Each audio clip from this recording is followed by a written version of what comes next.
Prossima gara saranno i 100 stile libero ragazze per la nona serie. Alla 2 Maria Pola, alla 3 Noemi Capri, alla 4 Valentina Zingari, alla 5 Arianna Guidotti, alla 6 Greta Spensieri, alla 7 Sofia Sportelli. E andiamo a seguire questa prima serie in corsia 4. Dicevamo il campione italiano cadetti dei 1500 stile libero Matteo Lamberti del GAN Team, accreditato col miglior tempo di iscrizione di 1:48:40.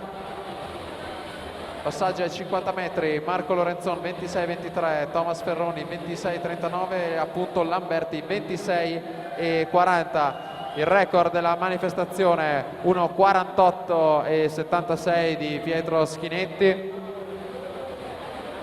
E siamo a metà gara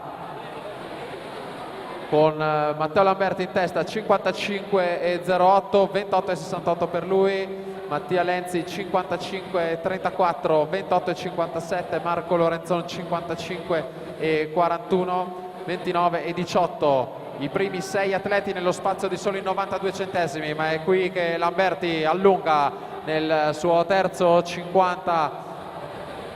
Si porta al passaggio dei 150 metri, 27:77 per l'atleta del GAN Team su Marco Lorenzon, 28:89 Mattia Lenzi, 29:46. Ultima virata, allunga ancora Matteo Lamberti per i colori del GAN Team Brescia in corsia 4.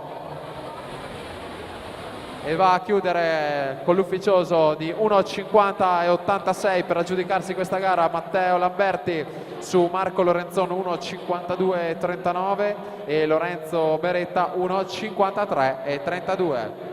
Questa è la conclusione dei 200 stile libero